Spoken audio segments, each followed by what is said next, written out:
Saya ulang lagi ya. Ilmu itu harus dianalogi dengan fikih, dilogika dengan fikih, dikiaskan dengan fikih. Sekarang misalnya ada orang sok ikhtiyat, wah perang kok ambek wong fasik gak enak gini-gini, wong fasik perilakunya gini-gini. Pertanyaannya adalah, kalau kita nyeleksi hanya orang soleh, kita dapat pasukan berapa? Misalnya zaman kita melawan Belanda. Sama sekarang kita ngawal pembangunan masjid, kadang yang nyumbang gak sholat, kadang yang nyumbang yang sewu hasil korupsi, kadang yang nyumbang orang-orang yang cara muamalah babal kedua. Itu coba kalau kamu tolak, potensinya gini, ini fikih sekaligus PR. Saya berkali-kali nyontohkan ini, sampean boleh tidak setuju, tapi nanti menghadapi saya di akhirat, tidak di dunia, di akhirat. Nanti kita sowan Allah bareng-bareng bener siapa. Loh saya tidak main-main, karena ulama dulu, sampean lihat di Mu'in di Fathul Wahab, kalau sudah ngendikan ulama, wahadha madhabun al-qawwahabi, ini madhab yang saya siap ketemu Allah. Jadi ukuran madhab benar itu bukan diputuskan di Sawit Fathul Wahab, tapi madhabun sing al-qawwahabi, madhab yang saya ketemu Allah dengan madhab itu. Misalnya gini, ada orang fasik lewat di depan saya, punya uang 1 juta. Delalah pas itu qadhafallahu fi qalbihi hubbal ulama misalnya. Pas itu delalah beliau senang ulama terus bilang gini, Gus Pak, uang ini tak kasihkan kamu 1 juta. Dia fasik, misalnya terkenal syaribul khomri. Saya ini menurut pertanyaan saya, ini jawab saja. Kamu salah nggak apa-apa. Wajib menerima apa, haram menerima apa, bebas, mubah. Ayo milih di polling. Nggak usah sungkan Gus Kausar. Ini beliau-beliau posisi senior, milih nerima apa nolak, wajib apa sunat,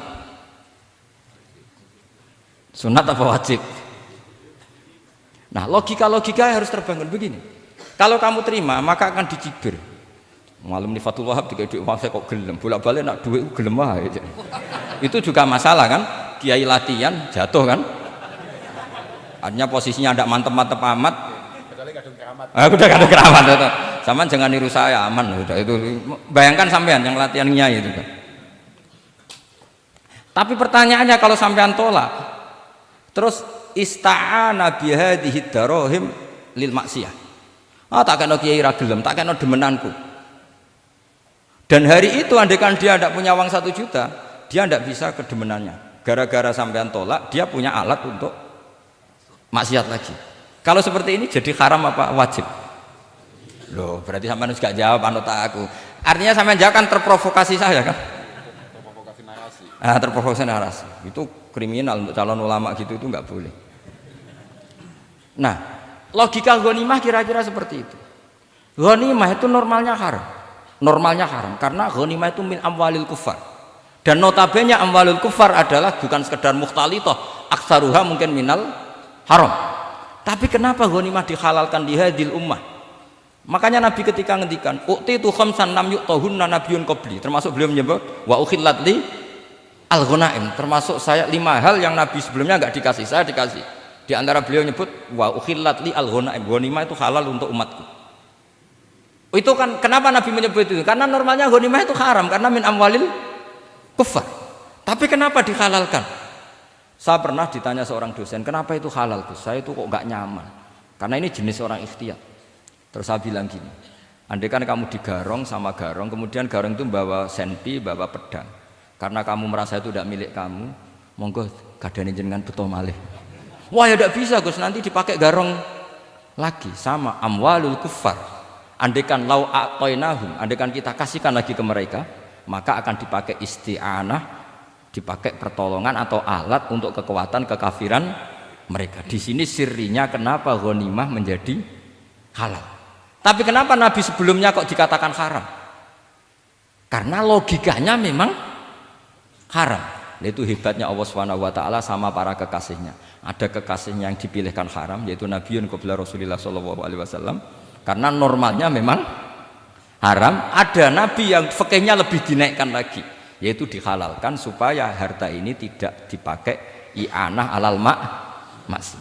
Sampean milih fikih mana coba? Lah saya berharap pintere Khatam Fathul Wahab itu paling enggak sampai seperti ini. Bariku nantang saya enggak apa-apa. Tapi nanti ketemu di akhirat. Nah itu fikih. Jadi fikih itu. Nah, tapi kan iso wae Gus nampani khadzun nafsi lah, itu mulai masalah kan. Makanya yang seperti itu jangan untuk khadzun nafsi. Karena kita butuhnya itu nyita supaya ini enggak dipakai kekuatan maksiat. Jebule mbek kon malah go ngopi rokokan. Nah, ini orang kan terus curiga jebule nek mbek dhuwit ya do gelem. Buktikan kalau Anda tidak pakai, kamu terima sebagai penyitaan, tapi Anda tidak pakai. Wah itu hebat. Tapi kalau kamu terima wajib, kemudian kamu pakai poya-poya, wah itu ya fikihnya benar, kelakuannya benar. Nah saya berharap Anda memahami fikih itu sampai seperti saya ini. Syukur-syukur lebih. Meskipun ya agak-agak mukhalaf tapi bisa diperjuangkan itu. Enggak apa-apa. Kamu doa di saat istijabah, ya Allah saya ingin mengalahkan Gus Baksar itu dengan doa itu. Tapi tak jamin enggak mustajab. Karena sudah berbasis ghil, kebencian. Doa yang berbasis hasud pasti tidak mustajab.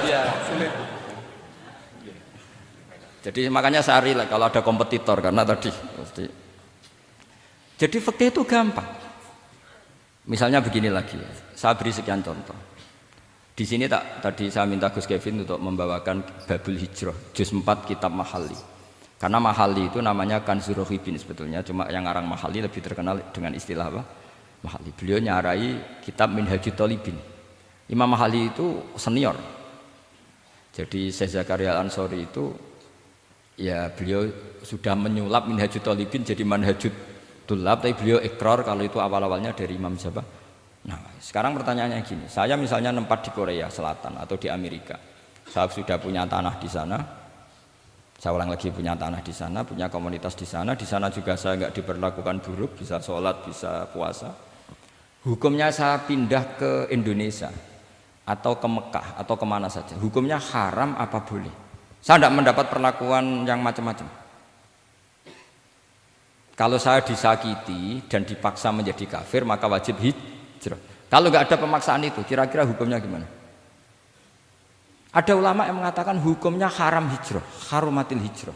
Karena apa? Li alla yastauliya bitil kalbukah atau tik albukah al kufaru. Karena sebetulnya kamu tidak dianggap sekedar pindah ke Indonesia, tapi membiarkan tanah yang dulu kamu pakai sujud, tanah yang dulu kamu pakai sholat, tanah yang sudah menjadi komunitas muslim menjadi komunitas kafir, berarti dianggap pembiaran. Itu fikih. Jadi fikih itu logikanya sebetulnya normal. Maka seperti ini, saya masih ingat betul pernah didhawuhi Mbah Mun ketika di Madinah. Nak zahire hadis ya, iku Sayyidina Ali ku ya ono salah. Ndak salah loh redaksinya, ono salah.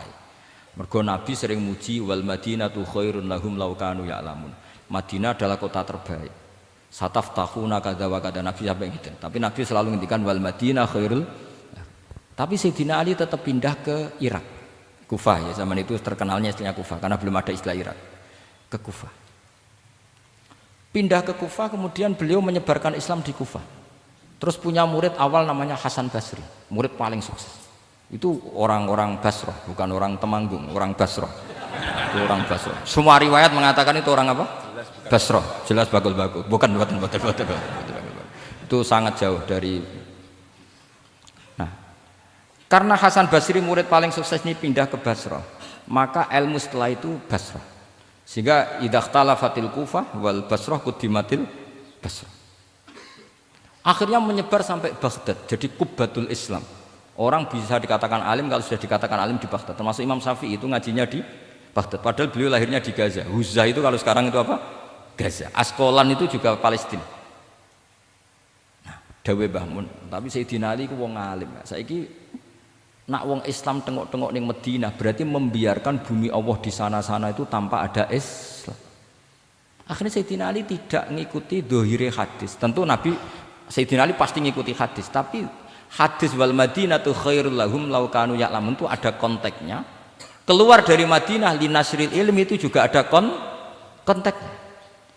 Sehingga kenapa dulu ketika futuhat, saya ulang lagi ketika futuhat, itu banyak sahabat yang sudah di Madinah mapan, ketika Mekah sudah takluk 100%, sama Sayyidina Umar ditawari, halla raja'tum ila Makkah tatufuna bil baiti kada wa kada wa fadliyatus salat fil haram ka alfi salatin fi, itu dipuji-puji. Mbok yo pindah ke Mekah, Mekah sekarang sudah milik kita, salat di Mekah itu ka alfi salatin kada wa kada. Tapi kata para sahabat yang sudah di mana-mana, di Persia itu kalau sekarang Iran, di Lebanon, di Syam kalau dulu, kata beliau-beliau itu paling banter kalau saya di Mekah ibadahnya tawaf. Tapi kalau di negara-negara ini adalah nasrul Islam. Wa nasrul Islam itu da'bul biya. Bihada ursilatir rusul. Karena nasrul Islam itu para rasul diutus. Akhirnya mereka terus hidup di mana-mana. Termasuk muridnya Sayyidina Ali, menurut sebagian cerita terus pindah ke Baros itu. Kemana? Baros. Jadi Islam pertama di Indonesia itu muridnya Sayyidina Ali yang di Sumatera itu. Nah, pertanyaannya adalah, kalau kamu punya murid atau anak pamit mau kuliah di Jerman atau di Australia, kamu milih melarang apa menyuruh? Kalau melarang, kalau menyuruh takut katut perilaku barat. Kalau melarang berarti kamu membiarkan Jerman tanpa ada yang sujud. Padahal semua bumi diciptakan Allah, ju'ilat lanal ardu kulluha masjidan. Lah itu fikih. Fikih akan berdebat untuk hal-hal seperti itu. Ini saya beri contoh. Ini masih ada waktu 10 menit. Ya, jangan lama-lama nanti malah bingung.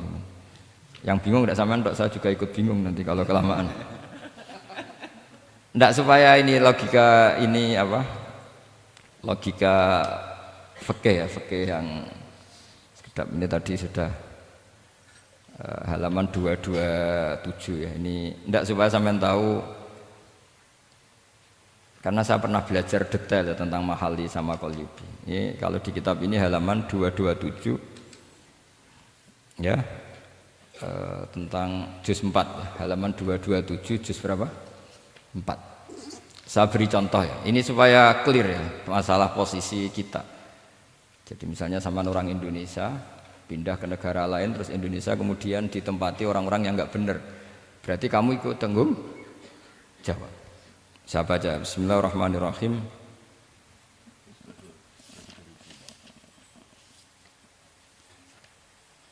Ya, halaman 227 ini barusan tak cari karena halaman kitabnya beda-beda. Bidaril harbi. Terus ada kata-kata fa'in roja madzukiro. Roja itu kembali ke, kalau seseorang itu bidaril harbi berharap masyarakat situ bisa Islam, bisa dakwah, fa muqamuhu afdal. Saya juga mau baca makom apa mukom. Di sini umumnya baca mukom apa makom. Mukom ya, karena dari madi akoma yukimu ikomatan, berarti kan mukim. Kalau mukim ya resikonya harus dibaca mukom. Tapi kalau ada yang baca makom ya jangan dimarahin, kasihan. Bakul bakowe bukan bener itu loh. Fa'in roja madzukiro famuqamuhu afdalu. Au qadara alal i'tizali harumatil hijratu. Umumnya di sini baca harumat atau hurimat? Ya boleh dua, boleh harumat, boleh hurimat. Kalau itu masih. Li alla yastauliyal kufaru ala mahallihi fayasbahu darul kufri. Jadi artinya gini, misalnya saya di Jogja misalnya, atau di Jakarta atau di Batam, di situ atau di Papua, di situ kamu merantau di sana sudah bisa menciptakan komunitas Islam. Kemudian kamu pindah, itu bukan dianggap pindah secara mubah karena kangen keluarga, enggak, tapi ada masalah. Setelah kamu pindah ini yang menghuni siapa? Jangan-jangan min dari sujud ila niklab misalnya. Itu fikih. Jadi fikih itu sebetulnya normal saja. Tapi karena kita baca tidak detail, terus kayak apa gitu, kayak fikih itu aneh semua. Dasar gak bakat alim. Jadi sebetulnya fikih itu normal gitu. Makanya kembali ke tadi, kalau orang alim tidak mau izharul ilmi fa alaihi laknatullahi wal malaikati wan nasi ajmain. Misalnya saya ini terkenal membawa Islam yang mudah, yang menyenangkan. Orang itu sampai maksiat itu cari kesenangan. Orang sampai maksiat itu karena cari kesenangan. Tapi kalau kesenangan itu tidak didapatkan fit to'at, karena to'at dikampanyakan secara agak teroris.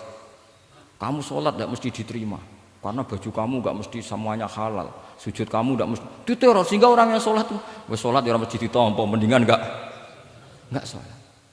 Kita ini kan mikir seperti itu. Coba nyuwun sewu, kalau orang-orang Kristiani, kalau kampanye gimana? Setiap orang mati bersama Bapak di surga. Sementara kita sudah kiai mati masih didoakan ingkana muhsinan. Itu murid kita loh. Itu kan gak sopan sekali. Murid dongakno gurune ingkana muhsinan. Gurune kok muhsinane ditaklek ingkana muhsinan. Cara aku dadi gurumu sembrono guru darane. Susah ya apa sih muni kana muhsinan ije dikein. Itu kan saya belum pernah doakan Mbah Mun gitu. Kalau saya mendoakan beliau supaya diampuni, doa saya tak rubah gini. Ya Allah antal ghafur wa anta dzu maghfirah. Maka sepatutnya jenengan mengampuni guru saya. Jadi saya itu kalau bilang ingkana itu kayak gimana gitu. Tapi ini urusan zauk ya, sampean nggak boleh protes. Tapi sanate ngono Gus, niki kitab ngono, sampean ngerubah sanad. Ya saya kalau nggak bisa apa-apa kalau sampean protes gitu. Sampean ngerubah adab kalau gitu. Nak protes-protesan. Lu coba misalnya Syekh Abdul Qadir Jailani itu Sultanul Aulia ya. Terus beliau misalnya wafat di pelosok. Terus kamu berdoa ingkana musinan coba. Ini ketuane wali di ingkana gitu. Boyo wong ndek akhlak sithik gitu maksudnya. Wong sak donya iku ya tabarraku bi. Ya tabarraku nabi. Saiki ditaklek ingkar. Saya tuh belum pernah doain guru-guru dengan, meskipun saya tahu itu doa yang, karena pilihannya gini, misalnya sampean protes, Gus wong sanate ngono. Jangan-jangan mancen apalam mau ikut tok.